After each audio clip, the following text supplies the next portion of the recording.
or Adrian, one of you? Or Mr. Breckenridge coming in with the... All right.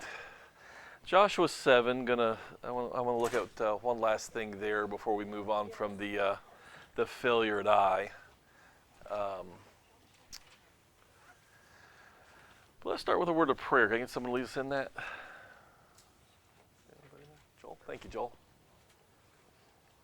Father in heaven, we thank you for this night that you blessed us with to gather together and look at your word and look at Joshua together. And we ask that you be with Jeff as he leads us in this study and that we can gather as much out of it as we can to learn what your will for us is. And we ask that you be with us, especially going home tonight. It's still raining and as the roads are wet, help us to be safe out there. In your son's name we pray. Amen. All right, so last week we had gotten caught time-wise, talking about how this story of the defeated Ai there kind of relates to the church today. And we talked in particular about the concept of church discipline, that usually we think about church discipline as being for the benefit of the sinner to wake them up before it's too late, and that's certainly part of it. But the often overlooked part of church discipline is actually the purity of the people of God. And so we were talking about that. This story illustrates that. Looked at some places in the New Testament where God, the apostles, Christ in the case of Revelation, makes this point. But there's one other aspect too that I think is worth noticing. I'm in chapter 7, and I'm going to start reading in verse 8. One other thing that's worth noticing, especially because this is Joshua, this is them just going in the land. So this is the beginning of Israel's history in the land. And there's one other thing that's said in here that's worth noticing in light of where Israel's subsequent history in the land is going to take her. So in Joshua, verse 6, Joshua has heard the news of the defeat, and they've lost men. Joshua tore his clothes, verse 6, fell to the earth on his face before the ark of the Lord until evening. He and the elders of Israel, they put dust on their heads, so scene of great mourning. Joshua said, Alas, O Lord God, why have you brought this people over the Jordan at all to give us into the hands of the Amorites to destroy us? Would that we had been content to dwell beyond the Jordan. O Lord, what can I say when Israel has turned their backs before their enemies? And now here's the key. For the Canaanites and all the inhabitants of the land will hear of it. Now stop for a second. What have the Canaanites and people of the land heard thus far? What have they heard? Yeah, I mean, they've heard about what happened in Egypt. They've heard about the sea. Now they're hearing about what's happened to Jericho. So up until this point, all the Canaanites have heard about this God and his people is, yeah, you're doomed. You're doomed. No hope. So now they're going to hear of this and will surround us and cut off our name from the earth. It's going to embolden them. But here's the key phrase. And what will you do what? For your great name. What's even more than the people, even more than you put yourself in their shoes, the fear, the confusion, whatever.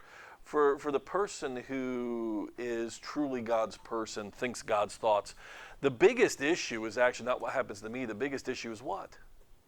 God. And the problem with what's just happened is not, people are dead, or, now it might embolden the Canaanites to attack us and slaughter more of us. That's certainly on our minds, but even more so, what does this make God look like? Weak, not in control, incompetent maybe? Or capricious. That's true, yeah. Or capricious. Just torn. That's very much what a Greek god would do. Actually, read some of the old Greek myths. That's exactly what a Greek god would do. Tease people and then let them get destroyed. That's exactly right. So now I know how Scott thinks. But no, I'm just but no, that's right. I mean, that's certainly a pagan view of gods. What's interesting about this is, and we're not going to have time to look it up, but you go to the book of Ezekiel. Now, where does Ezekiel fit on the timeline? Yeah, he's late. How late? Later than that. He's actually one of God's prophets prophesying during the destruction of Jerusalem while God is removing them from the land. And one of the things that in the book of Ezekiel, why this matters, because here's Joshua rightly saying the problem is when we lose, God looks bad. God looks like another pagan God who's incapable at some point of defeating his people or of defending his people. In the prophet Ezekiel, God recognizing this as now Jerusalem is falling to who? And remember, it's the Babylonians. And and by the way, what lesson are the Babylonians going to take from the fall of Jerusalem? our God is, Babylonian God is. The Babylonian gods are more powerful. So much so, what does Nebuchadnezzar do with all the stuff from the temple? Where does he put it? In Marduk's temple. Yeah, why does he do that? Because what is Nebuchadnezzar thinking? My God beat their God. Okay? And so one of the things that in the prophet Ezekiel, God knowing this is how it is being perceived among the nations, his people, sure, but among the nations. And by the way, does that go to Nebuchadnezzar's head when you keep reading the book of Daniel? Yeah, you get to that kind of climax of the book of Daniel chapter 4, right? Remember when Nebuchadnezzar strutting around on the wall there? Is this not Babylon, Babylon the great that I have built, by the strength of my hand for my glory? And God says, let's talk about that. And so anyways, in the prophet Ezekiel, one of the things that God will make clear is there's a restoration coming. Yes, I'm letting you be destroyed today. It's clearly for your sins. Whether the nations get this or not, you know why. If you're listening at all at this point, you were being destroyed because you have sinned. You have broken the covenant that we're going to go back and talk about some more here in just a second with Ebal and Gerizim. But God, knowing how this will be perceived in the world, makes very clear in Ezekiel in particular, more strongly than other passages and other prophets about restoration, because many of the prophets talk that there will be a restoration at some point down the road. But Ezekiel, especially in chapter 36, God in Ezekiel 36, really hammers the point, and when I restore you, it's really not for your sake.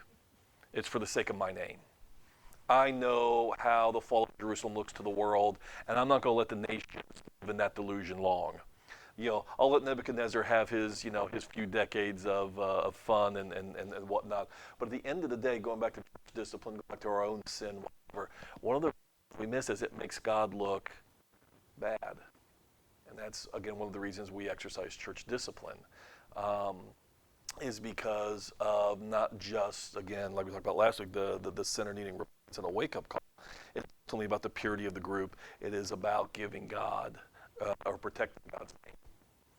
And so Joshua rightly recognizes that God's name can be blasphemed among the Gentiles. And by the way, that's something God will accuse his people later on of. Part of the problem is my name is blasphemed among the Gentiles because of you. And so... you think the neighbor nations, Babylon and maybe Assyria in particular, you think that they knew that the people were being unfaithful to God and worshiping other idols and other gods and things? That is a great question, Jeff. To the best of my knowledge, no. I mean, simply because, and while we don't have a whole lot archaeologically of them writing, because we think about Israel and Jerusalem as a big deal because of the Bible. In ancient terms, this was back while there's Smallville. And so you do think about, like, for instances, and yes, the victors always get to write history. That's the old rule of writing history, isn't it? But, like, for instance, when during the Assyrian era, when Sennacherib loses his army at Jerusalem, remember the angel of the Lord destroys, he brags about having Hezekiah shut up like a bird, and then never talks about taking the city. Well, Tiglath-Pileser comes along and just completely wipes out northern Israel. I mean, I think God just like, okay, I've had it with you guys on the north. You betrayed me for the last time, and he unleashes, Assyria, and Tiglath-Pileser comes along, and then Sennacherib, and but then we do see some tribute to God, to some of the Judean kings honoring God, and God gives them more time. Right. 589 BC, and then Right. I think it's very providential to see how God stepped in with Daniel in particular. You mentioned Daniel. Sure. I think that's just so beautiful that the very first thing that God does after he allows them to go into Babylonian captivity is to give them a prophecy and say, okay, I love you still. Right. And even now I'm going to tell you what's going to happen to your own country from now until the end of time. Yeah, I'm going to tell you all the kingdoms that are going to rule over it. Right. And just so beautiful. You can see a loving father, and then that whole the wheels within wheels, the mobile throne. Because I think the people were under the impression that they destroyed the temple and we're now no longer in God's presence. God's like, no, I'm going with you into the captivity. No, that's right. And even along that line, part of one of the lessons they should have learned from the captivity, Jeremiah, the temple of the Lord, the temple of the Lord, the temple of the Lord, is that the Jews themselves had come to have a fundamentally pagan view of God, that He is in somehow limited, specially to this place, and as long as we have this building, this box for God, we're okay. And God says, the temple can be destroyed. That means nothing to me. So. Well, yeah, that's right. And that's the thing is, and granted, do you find that kind of, the Babylonian records admit that? No, they don't admit that. But that's the thing is, I don't think the pagan mindset is fundamentally interested. I mean, even after Jesus is raised from the dead, Rome doesn't notice. In fact, Suetonius can't even spell his name right. I wonder if that would even have made a difference to them, since they're polytheists anyway. I mean, like the neighboring countries, they probably wouldn't have thought. No, monotheism just doesn't take root until after the 1st century AD. It just takes a long time. So yeah, I don't think they could fundamentally comprehend. So, all right, moving on to chapter 8. So just want us to leave chapter 7 with that. Moving on to chapter 8. So, and we won't, for sake of time, don't want to go over the actual victory at Ai. Just a couple of things. One thing from the actual defeat of the city to notice, and then I want to look at the covenant ceremony. And it's this, chapter 8, verse 18, as the battle unfolds. The Lord said to Joshua, "Stretch out the javelin that is in your hand toward Ai, for I will give it into your hand." So Joshua stretched out the javelin that is in his hand toward the city, and the battle goes on from there. And dropping down to verse 24, when Israel had finished killing all the inhabitants of Ai in the open wilderness where they pursued them, and all of them, the very last, had fallen by the edge of the sword, all Israel returned to Ai, struck it with the edge of the sword, and all who fell that day, both men and women, were 12,000, all the people of Ai. But Joshua did not draw back his hand with which he'd stretched out the javelin until he had devoted all the inhabitants of Ai for destruction. And that's that haram that we've been talking about, that complete annihilation. But notice the gesture of holding out the javelin. One of the things we've talked about as we've gone through this is, Joshua redoing things that Moses did. That ring a bell? Yeah. What's that? When did that happen before? Moses, when they took out the Amalekites, right? Remember? And in fact, they have to hold Moses' hands up because his arms start to get tired. Joshua says, "Where was somebody for me?" But because no one else seems to come to help Joshua. But yeah, the whole idea of holding your arm out, or stretching the staff, or in this case the javelin out, and God allows His people to prevail. And so 28, Joshua burned Ai, made it forever a heap of ruins as it is to this day. Hang the king of Babylon, listen to me, Babylon, can't get it out of my head now. Hang the king of Ai on a tree until evening. What's the significance of that?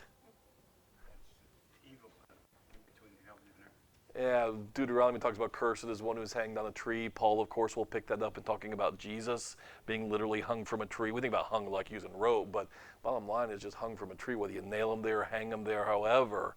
Yeah, suspended between heaven and earth, and it's a mark of God being accursed by God. So yeah, God certainly hadn't gone soft on the Canaanites. He just didn't want the taintedness of His people. And so this mark of accursedness on Ai, took his body down from the tree, threw it at the entrance of the gate of the city, and raised over it a great heap of stones, which stands there to this day. What's the significance of that act? Well, anybody know? I mean, he's already dead. Why do you do that? Yeah, in one sense a memorial, kind of a darker memorial. What's the significance of throwing his body in the gate? Yeah, kind of this symbolic, it's like, if our country was ever to be attacked and fall, throwing the president's dead body in the White House. I mean, just a way of saying, we own you, and it's over. All right. So, this goes on the internet, so I'm going to get investigated by the FBI now. Oh, mercy, what a time to live. Hello, NSA. Anyways. At this point in Joshua, they're looking pretty good, though, right? I mean, they just had Jericho victory, and that was thought to be impossible. Well, yeah, and that's the point is, and now we come to verse 30, so now it's time to have already made a memorial at Gilgal, make this other more positive memorial, which is something Deuteronomy actually told them to do when they come in the land. I think that's part of what the significance of this is as well. At that time, Joshua built an altar to the Lord, the God of Israel, on Mount Ebal, just as Moses, the Lord, had commanded the people of Israel. That's in Deuteronomy 27. As is written in the book of law of Moses, an altar of uncut stones, upon which no man has wielded an iron tool. And they offered on it burnt offerings to the Lord and sacrificed peace offerings. And there, in the presence of the people of Israel, he wrote on the stones a copy of the law of Moses, which he had written. And what's the significance of doing that? Why do that? And even more, it's not just for the Canaanites, it's for Israel. What does it do for Israel? Yeah, what makes us the people of God? This law. And what happens when we don't, as we've already just kind of found out here recently, what happens when we don't live within Deuteronomy and the Pentateuch? What happens? Bad things. Yeah, God is not with us. And so ultimately it's a reminder that the people are really formed and constituted by the law. And we stop thinking about that. That's literally what happens, right? They are just, in one sense, described kind of as a rabble, as a multitude that comes out of Egypt. When do they become the people? They become the people at Sinai. What happens at Sinai? God gives them this law. And this law makes the relationship between them and God official. There's actual covenant now. And so without this law, they are not the people of God. They are just a rabble wandering around the wilderness, or now just a hodgepodge of people in this land. The significance of the place, half the people on Gerizim, half the people on the Baal. The significance of the place. This place, you can still go there to this day. Any of you? I'm trying to think. Anybody in here been to Israel recently? Y'all didn't go? No. You can go there sometimes, depending on how rowdy it is, because this is up kind of higher up into the Palestinian territory in the West Bank. Sometimes when it's calm, you can go up there because it's close to Nablus, which is kind of the capital of the Palestinian, kind of presence in the West Bank. So when they're in a bad mood, you don't want to be around. But as long as everything's calm, you can go up that way. The ancient biblical city that is essentially there is Shechem. Why does this place matter? Why do this ritual in that place? Why not do it in Gilgal when they first came across? Why not do it in Jericho as the first fruits of the land? You do it here, right? Kind of in the suburbs of Shechem because of Genesis chapter 12. In Genesis chapter 12, when Abram first came in the land, this is the first place that Abram built an altar to the Lord. And so this is ground. This is Plymouth Rock if you're Jewish.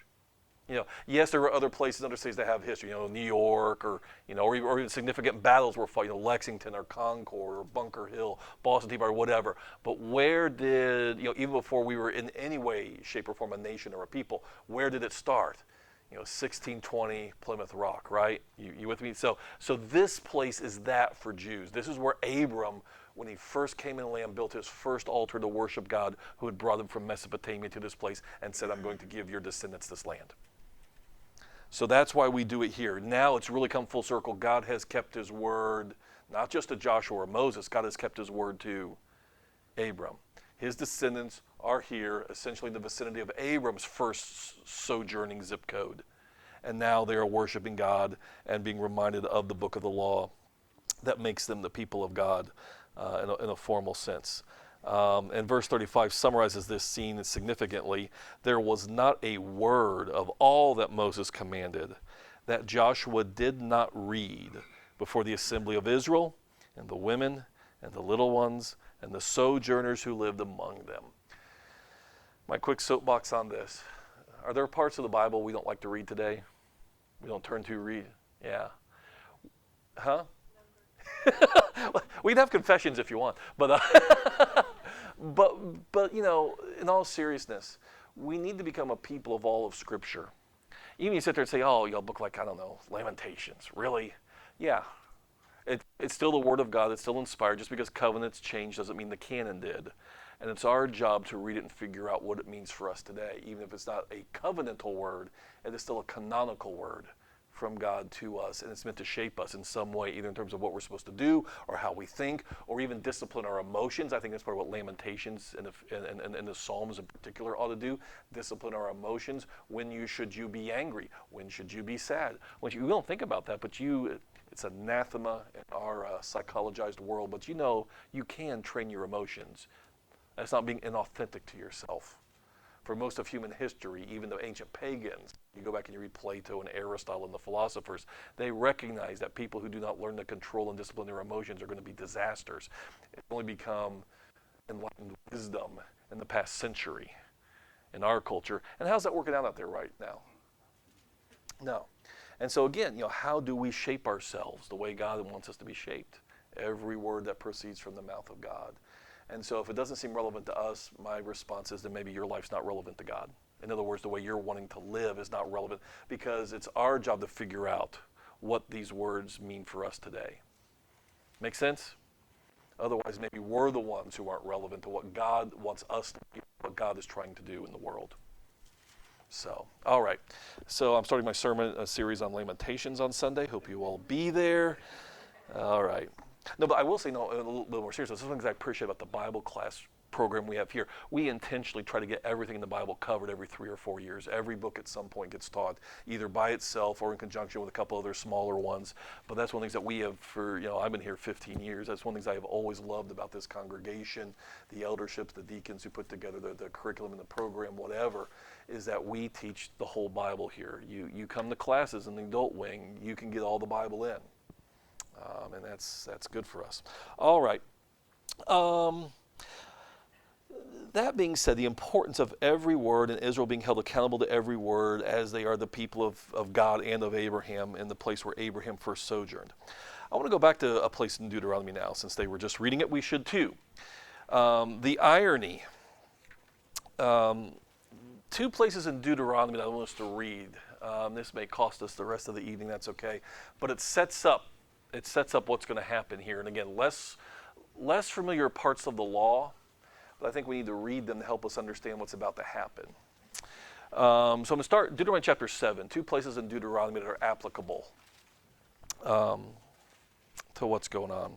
And chapter 7, we're going to read at length. So, when the Lord your God brings you into the land that you are entering to take possession of it, and clears away many nations before you, the Hittites, the Girgashites, the Amorites, the Canaanites, Perizzites, the Hivites, and the Jebusites, 7 nations more numerous and mightier than you.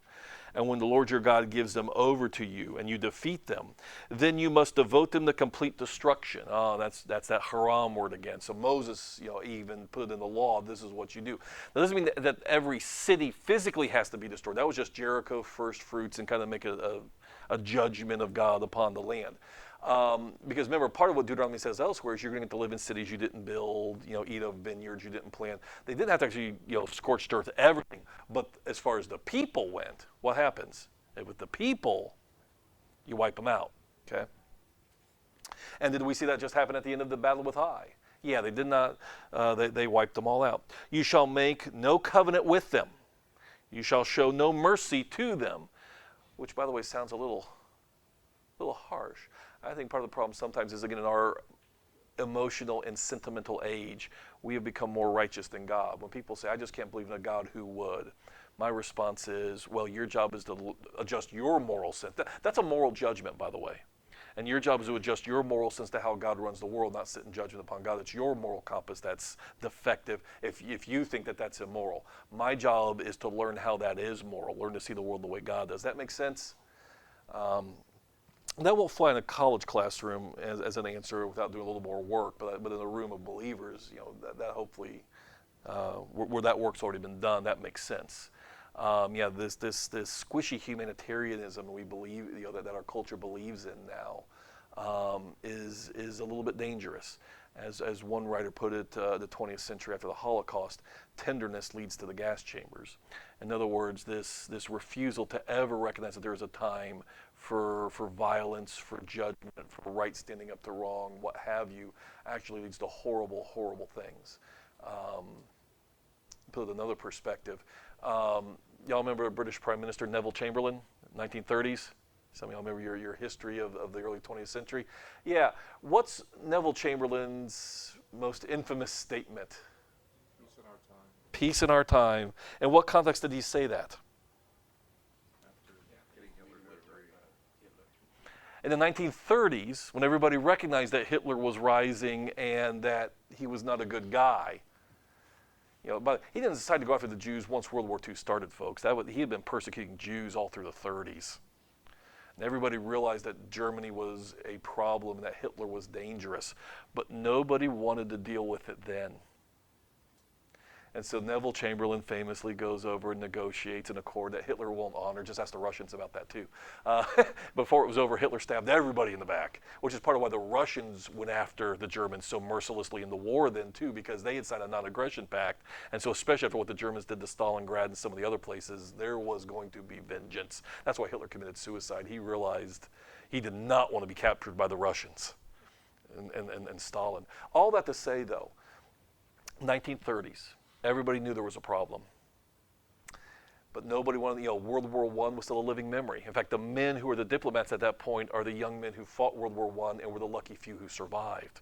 Because World War I was essentially the mass slaughter of an entire young generation in Europe. And so, of course, they didn't want to go back to war. The problem is, did it stop war, or did it probably just make it worse when the problem finally had to be dealt with? It made it worse, because then you had to deal with the problem on Hitler's terms, not yours, right? Because Hitler picks the time and the place the war goes, and so on and so forth. He's the one who blitzkriegs Poland. He's the one who does the Anschluss. I mean, he's the one who basically, and now you're playing defense, and who knows how many more millions of lives it cost. And so all that's to say, don't judge God. I mean, there's this modern sentimentality that keeps us from ever wanting to address evil or deal with problems. Isn't it amazing that God decided to fulfill that Ezekiel 36 prophecy right after World War II, when we weren't even sure there was any Jews left? Oh. Against all odds, after 6 million Jews have been executed, they come from the four corners of the earth to rush back to the homeland. And in 1947, they discovered the Dead Sea Scrolls. Right after that, Israel's reborn as a nation, May 14th, 1948. Yeah. In a single day, exactly like Isaiah 66:8 said. Yeah, I got to be honest, Jeff. I think that Ezekiel 36 was fulfilled like in the 530s when Israel comes back in that Second Temple era, and certainly begins to rebuild. I think that it's been said that when God wants to do something great, He starts with the difficulty. When He wants to do something really great, He starts with an impossibility. Yeah. And that goes back to that Shechem thing with Abraham. That was the first time, Genesis 12. That was the first promise he was going to have children. He's like, wait a second, my wife is barren. Right. Here. Right. And then, in chapter 15, there's the splitting of the pot, and then may this happen to me if I don't keep my word. Yeah. So, against all odds and against That's right. possibilities, God says, I am the God of. That no man may boast. That no man may boast. Well, let's keep reading in Deuteronomy 7, because we're never going to get where we need to get. So you shall make no covenant with them, show no mercy to them. You shall not intermarry with them, giving your daughters to their sons or taking their daughters for your sons, for they would turn away your sons from following me to serve other gods. Insert Jezebel there if you write the... or Samson, that's right, with Delilah. Then the anger of the Lord would be kindled against you, and he would destroy you quickly. But thus you shall deal with them. You shall break down their altars, dash in pieces their pillars, chop down their Asherim, and burn their carved images with fire. For you are a people holy to the Lord your God. The Lord your God has chosen you to be a people for his treasured possession, and of all the peoples who are on the face of the earth. It was not because you were more in number than any other people the Lord set his love on you and chose you. Okay, get that? It's not because you're awesome. For you are the fewest of all peoples, but it is because the Lord loves you and is keeping the oath that he swore to your fathers, that the Lord has brought you out with a mighty hand and redeemed you from the house of slavery, from the hand of Pharaoh king of Egypt. Know therefore that the Lord your God is God, the faithful God, who keeps covenant and chesed, or steadfast love, with those who love him and keep his commandments to 1,000 generations, and repays to their face those who hate him by destroying them. He will not be slack with one who hates him. He will repay him to his face. You shall therefore be careful to do the commandment and the statutes and the rules that I command you today. And because you listen to these rules and keep and do them, the Lord your God will keep with you the covenant and the steadfast love that he swore to your fathers. He will love you, bless you, and multiply you. He will also bless the fruit of your womb and the fruit of your ground, your grain, your wine, your oil, the increase of your herds, the young of your flock, and the land that he swore to your fathers to give you. You shall be blessed above all peoples. There shall not be male or female barren among you or among your livestock. And the Lord will take away from you all sickness, and none of the evil diseases of Egypt, which you knew, will he inflict on you. But he will lay them on all who hate you. And you shall consume all the peoples that the Lord your God will give over to you. Your eyes shall not pity them. There's this idea again. Neither shall you serve their gods, for that would be a snare to you. If you say in your heart, these nations are greater than I, how can I dispossess them? You shall not be afraid of them, but you shall remember what the Lord your God did to Pharaoh, to all of Egypt, the great trials that your eyes saw, the signs, the wonders, the mighty hand, the outstretched arm, by which the Lord brought you out. So will the Lord your God do to all the peoples of whom you are afraid. Moreover, the Lord will send hornets among them until those who are left hide themselves from you are destroyed. In other words, even if people try to run away, God will hunt them down providentially and end them in some way or another. You shall not be in dread of them, for the Lord your God is in your midst, A great and awesome God. The Lord your God will clear away these nations before you little by little. By the way, verse 22, that's important. At the end of the book of Joshua, it talks about how, and so they had all the land that God had promised to Abram. And yet the problem is when you turn the page in the book of Judges, what are they still doing? Taking places, taking little bits and pieces, and so sometimes I've seen, people kind of, skeptics both season this, and sometimes just people reading their Bibles and say, wait a second, how can God say I've given them all the land when at the end of the book of Joshua, when in the book of Judges they clearly have some people to take out, and even beyond the book of Judges, for instance, Jerusalem, controlled by the Jebusites, isn't conquered until when? David's day, several centuries down the road. And so in what way can God seriously say, here later in Joshua, I've given, all the land is yours? It's kind of like conquering and occupying something. Best recent historical illusion, most of us remember the U.S. goes into Iraq about 15 years ago, right? And there's a sense in which, did we control Iraq? Yes. And there's a sense in which we did not control Iraq, right? There's a sense in which, did we enforce our will over their airspace, their ports, their financial system? Were we basically in control of Iraq in many, in fact, maybe the most important, meaningful ways? Yes. But did Mosul know that? No, just ask the Marines who had to go back and clean that place out. No, they did not. And so there's there's different ways of talking about you have all the land versus you have all the land. And Deuteronomy chapter 7 is part of the answer to what's said in Joshua and then in the book of Judges all the way down into Samuel when it's not till David that they even take Jerusalem there in around the line between Benjamin and Judah. The Lord your God will give these will clear away these nations before you little by little. You may not make an end of them at once, lest the wild beasts grow too numerous for you. But the Lord your God will give them over to you and throw them into great confusion until they are destroyed. And the only reason it was not that simple is what's the difference between the book of Joshua and the book of Judges? Yeah, Joshua's dead. That's the difference. And what happens once Joshua's dead? There arose another generation in Israel, and what happens? They did not remember. They did not remember. And so that's what aborted what Deuteronomy says otherwise was going to be a relatively smooth process of as you grow and develop the land, God will continue to handle over more and more. And you see vestiges of it being, once it's that simple, because did David really have problems taking Jerusalem? It's a cool story where they had to shimmy up the water shaft, and it's still there to this day. You can actually go see it. You're carving out a solid rock in a mountain. It's not going to go away. You can go see the water shaft from the spring and stuff. It's pretty cool. But yeah, when God was with you, you could easily do this. Oh, yes, ma'am, you bet. Yeah, when you think about before the flood. Say again? Before the flood, Mm-hmm. the sons of God started to marry the sons of men. This verse that we went over right here, and it's directed to the men, the men not to marry their daughters, and we're talking about conquering. Yeah. I'm not saying women in general, but when you give your power to an unbeliever that's laying on your pillow and they have a different God, I am persuaded that sometimes with our children now, do we really make a stand of how detrimental? It said, don't pity them. They saw their beauty. They saw everything. But they couldn't see the spiritual battle that Satan had to conquer that land through the female entering that psyche. And Solomon did it. There's no one so powerful that it can't happen. Nope, that's exactly right. To go back. No, I'm glad you did. I'm glad you did. And it's funny, Yvette, a couple observations real quick about that. In the New Testament, 1 Corinthians chapter 7, end of the chapter, Apostle Paul says explicitly to widows, So maybe you weren't a Christian. And keep in mind, this is first generation Christians, right? Paul comes, preaches the gospel.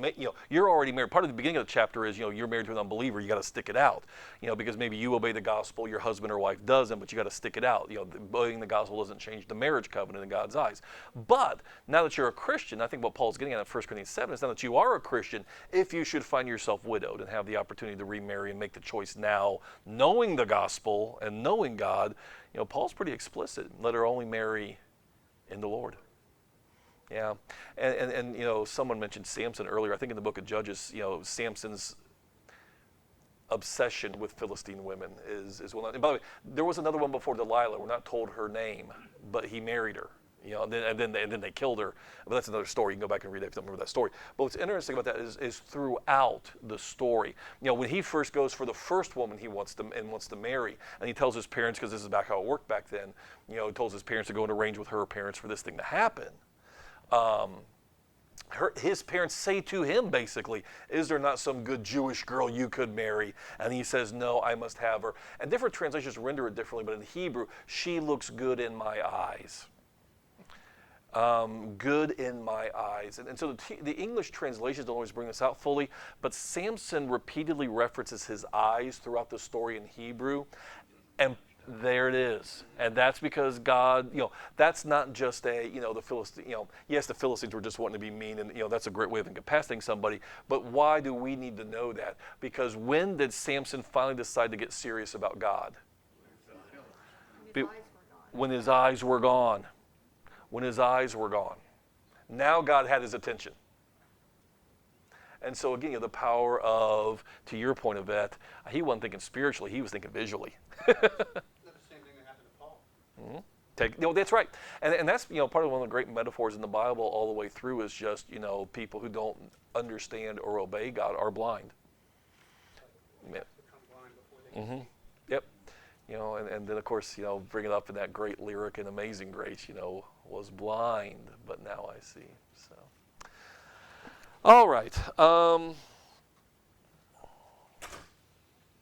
Last little bit here about chapter 7 again. One other thing in this chapter that, or towards the end here, that's going to matter as we read more further in Joshua. Let's see, verse 22, the Lord will clear away these nations little by little, lest the wild beasts grow too numerous for you. There it is, verse 23. But the Lord your God will give them over to you and throw them into great confusion until they are destroyed. And he will give their kings into your hand, and you shall make their name perish from under heaven. No one shall be able to stand against you until you have destroyed them. The carved images of their gods you shall burn with fire. You shall not covet the silver or the gold that is on them, or take it for yourselves, lest you be ensnared, for it is an abomination to the Lord your God. You shall not bring the abominable thing into your house and become devoted to destruction like it. Boy, Achan's saying, I wish I'd read this sooner. You shall utterly detest and abhor it, for it is devoted to destruction. But that line there in verse, 23, the Lord your God will give them over to you and throw them into great confusion. Remember that idea. That's going to matter here in terms of how God's about to deal with Canaanites. We'll have to read that part next week in chapters 9 and 10. But this idea of God throwing them in confusion. We're watching chapter 7 unfold in the book of Joshua is what we're doing. And one last thing about that, just as a sidebar, one of the ways we think about how God judges, especially groups. You think about drought, you think about famine. One of the ways that God judges groups, and you can just do a word search on this and search for confusion or something like that, depending on your translation. One of the ways God often judges people is he allows them to descend into a confusion or a chaos. That is also a mark of his judgment. Let the reader understand. That is a mark of when you take God out of your thinking, social chaos, not just to the point of moral depravity and whatnot, but literally, you don't want to know truth. Everyone's going to be going around saying, what is truth? Confusion is a mark of God's judgment. Yes, sir. As we get into chapter 8 next week, Lord willing, yeah. What happened to Joshua? As far as? Well, he made this covenant with the With the Gibeonites? Gibeonites. Mm-hmm. He read the law. He saw what happened to Ai, and yet he made a covenant with somebody he wasn't supposed to. Well, Until they weren't. And that's what, I'll tell you this in preparation for next week, the bell will ring. The other place that we needed to read in Deuteronomy real quick to set up for next week was Deuteronomy chapter 20. And so if you have time and inclination this week, go back and read Deuteronomy chapter 20. This is the other part that's relevant to the story that we're about to get to that Richard is referencing there with the Gibeonites. And the Gibeonites matter because they both obviously show up and make this treaty or this covenant, this oath, but also then the fact that they're afterwards in cahoots with Israel causes problems with the Canaanites. That sets up chapter 10 and one of the greatest miracles in the book in all the Bible. So we'll get to that next week, Lord willing. But yeah, if you get a chance, Deuteronomy chapter 20 is what we also didn't get to. So, all right, see you next week, Lord willing.